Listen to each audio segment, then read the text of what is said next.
ನಮಸ್ತೆ ನನ್ನ ವಿದ್ಯಾರ್ಥಿ ಮಿತ್ರರೇ, ಇಂದು ನಾನು ನಿಮಗೆ ಕನ್ನಡ ದ್ವಿತೀಯ ಪರೀಕ್ಷೆ ಅಂದರೆ ಕನ್ನಡ ದ್ವಿತೀಯ ಭಾಷೆಯ ರೂಢಿ ಪರೀಕ್ಷೆ 2ರ ಬಗ್ಗೆ ಅದರ ಪ್ರಶ್ನೋತ್ತರ ಬಗ್ಗೆ ತಿಳಿಸುತ್ತೇನೆ. ಇದು ಶಾಲಾ ಶಿಕ್ಷಣ ಇಲಾಖೆ ಧಾರವಾಡ ಮಿಷನ್ ವಿದ್ಯಾಕಾಶಿ ಅಂದರೆ ಧಾರವಾಡ ಜಿಲ್ಲೆಯಾದಂಥ ಧಾರವಾಡ ಮಿಷನ್ ವಿದ್ಯಾಕಾಶಿ ಎಂದು ಧಾರವಾಡ ಜಿಲ್ಲಾ ಅಧಿಕಾರಿಗಳು, ಉಪನಿರ್ದೇಶಕರು ಮತ್ತು ಎಲ್ಲ ಕ್ಷೇತ್ರ ಶಿಕ್ಷಣ ಇಲಾಖೆಯ ಅಧಿಕಾರಿಗಳಿಂದ ಸಹಯೋಗದಿಂದ ಇದು ನಡೆಯುತ್ತದೆ. ಈ ಪರೀಕ್ಷೆಯು ಹಂತ ಹಂತವಾಗಿ ಮಕ್ಕಳಿಗೆ ಪರೀಕ್ಷೆ ತಯಾರಿ ಮಾಡಲು ಸಹಾಯಕಾರಿಯಾಗುತ್ತದೆ.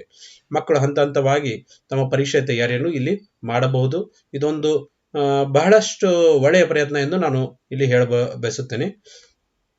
ಈಗ ಪ್ರಶ್ನೋತ್ತರವನ್ನು ನೋಡೋಣ. ಮೊದಲ ಪ್ರಶ್ನೆ, ಈ ಕೆಳಗಿನ ಹೇಳಿಕೆಗಳನ್ನು ಸರಿ ಉತ್ತರವನ್ನು ಆಯ್ಕೆ ಮಾಡಿ ಬರೀರಿ.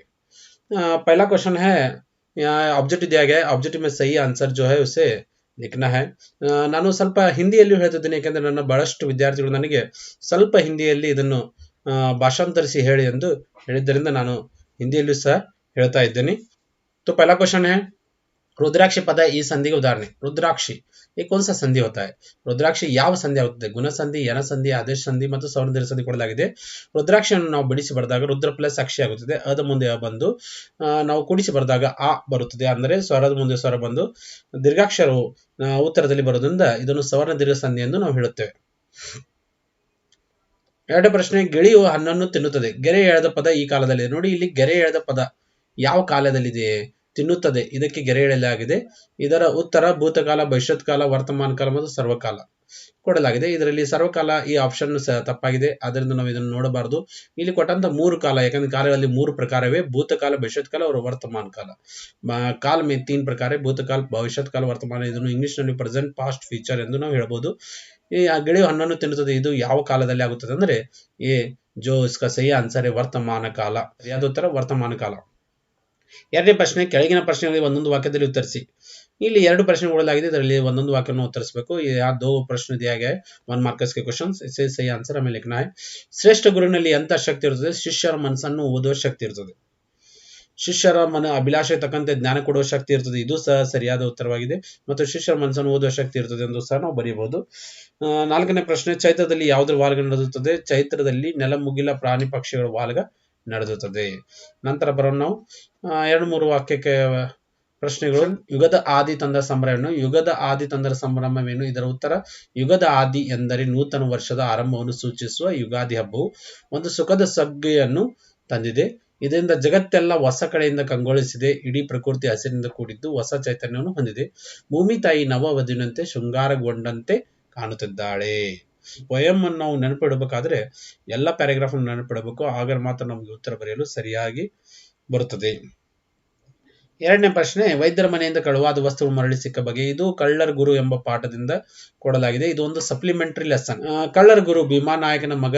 ಉತ್ತರ, ಕಳ್ಳರ ಗುರು ಭೀಮಾನಾಯಕನ ಮಗ ಜ್ವರದಿಂದ ಬಳಲುತ್ತಿದ್ದನು.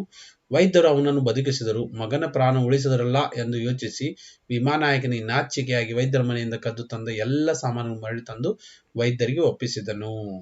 ನೋಡಿ, ವೈದ್ಯರ ಮನೆಯನ್ನು ಅವನು ಕಳು ಮಾಡಿರ್ತಾನೆ, ಆದರೂ ವೈದ್ಯರು ಅವನ ಮಗನನ್ನು ಜೀವನವನ್ನು ಉಳಿಸುತ್ತಾರೆ. ಆದ್ದರಿಂದ ಅವನಿಗೆ ನಾಚಿಕೆಯಾಗಿ ವೈದ್ಯರ ಮನೆಯಿಂದ ಕದ್ದಂತ ಎಲ್ಲ ಸಾಮಾನುಗಳನ್ನು ಮರಳಿ ತಂದು ವೈದ್ಯರಿಗೆ ಕೊಡುತ್ತಾನೆ.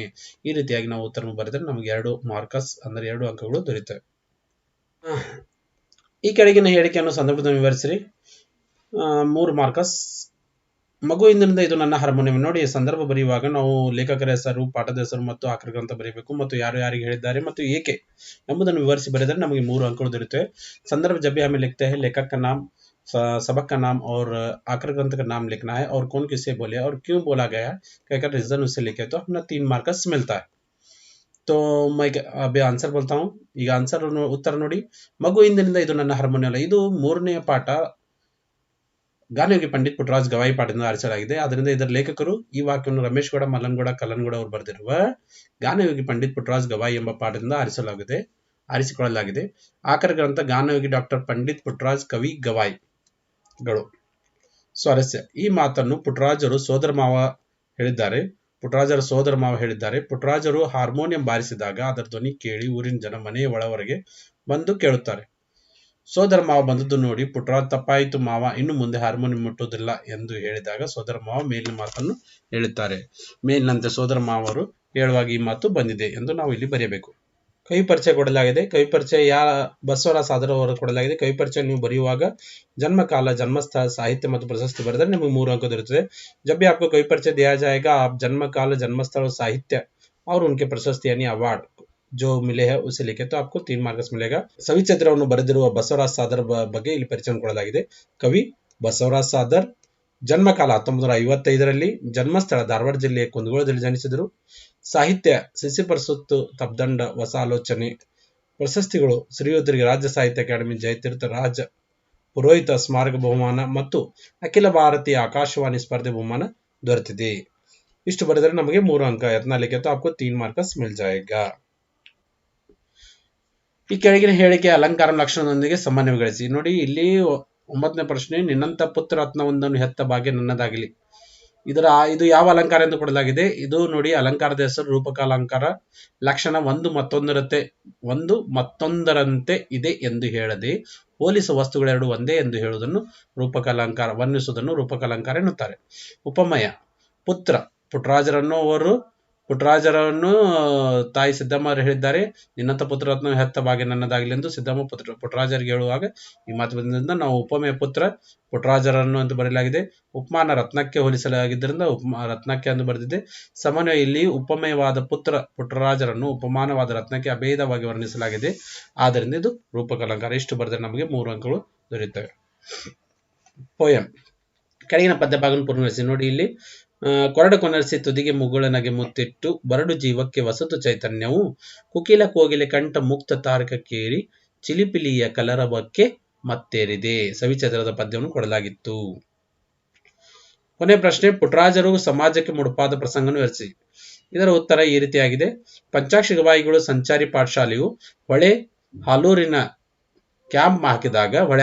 ಕ್ಯಾಂಪ್ ಹಾಕಿದ ಸಂದರ್ಭದಲ್ಲಿ ತಾಯಿಯಾದ ಸಿದ್ದಮ್ಮನವರು ಬೆಳೆದು ದೊಡ್ಡವನಾದ ಪುಟ್ಟರಾಜನನ್ನು ಕಾಣಲು ಬಂದರು.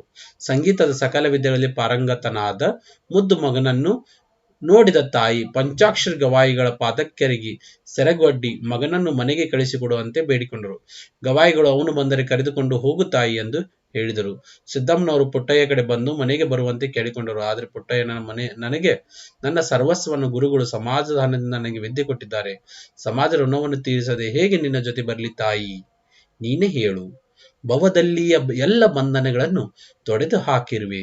ಗುರು ಪಂಚಾಕ್ಷರರೇ ನನ್ನ ಸರ್ವಸ್ವ. ಅವರ ಅಜ್ಞಾಧಾರಕ ನಾನು. ನನ್ನ ಮಗನೆಂಬ ಭಾವವನ್ನು ತೊಡೆದು ಹಾಕಿ ನನ್ನನ್ನು ಸಮಾಜಕ್ಕೆ ಅರ್ಪಿಸುತ್ತಾಯಿ ಎಂದು ಸಿದ್ದಮ್ಮನವರು ಪಾದಕ್ಕೆರಗಿ ಅರ್ಥರಾದರು. ಸಿದ್ದಮ್ಮವರ ಪಾದಕ್ಕೆರಗಿ ಅವರು ಅಳತೊಡಗುತ್ತಾರೆ. ಈ ಉತ್ತರ ನಾವು ಬರೆದರೆ ನಮಗೆ 4 ಅಂಕಗಳು ದೊರೆಯುತ್ತವೆ. ಆದ್ದರಿಂದ ಈ ಎಲ್ಲ ಪ್ರಶ್ನೆಗಳು ನಿಮಗೆ ತಿಳಿದಿರುತ್ತೇನೆ. ನೀವು ನನ್ನ ವಿಡಿಯೋ ನೋಡಿದ್ದಕ್ಕೆ thanks for you watching my channel. ಅವರು ಮತ್ತೆ ಬೇರೆ ಬೇರೆ ವಿಡಿಯೋ ನಿಮಗೆ ಬೇಕಾದರೆ ನೀವು ಲೈಕ್ ಆ್ಯಂಡ್ ಸಬ್ಸ್ಕ್ರೈಬ್ ಮಾಡಿದರೆ ಅದರ ನೋಟಿಫಿಕೇಶನ್ ನಿಮಗೆ ಬರುತ್ತದೆ. ಮುಂದಿನ ವಿಡಿಯೋ ನಾವು ಈ ಚಾನಲ್ನಲ್ಲಿ ಹಾಕಿದಾಗ ಅದರ ನೋಟಿಫಿಕೇಶನ್ ನಿಮಗೆ ಬರುತ್ತದೆ. ಯಾವಾಗ ಅಂದರೆ ನೀವು ಸಬ್ಸ್ಕ್ರೈಬ್ ಮಾಡಿದಾಗ. आप सब्सक्राइब करें तो आपको इस चैनल में जो भी मैं वीडियो अपलोड किया जाएगा वो वीडियो के नोटिफिकेशन आपको आ जाएगा या फिर वीडियो आपको लिंक आ जाएगा. तो आप सबको लाइक करो और सब्सक्राइब करो.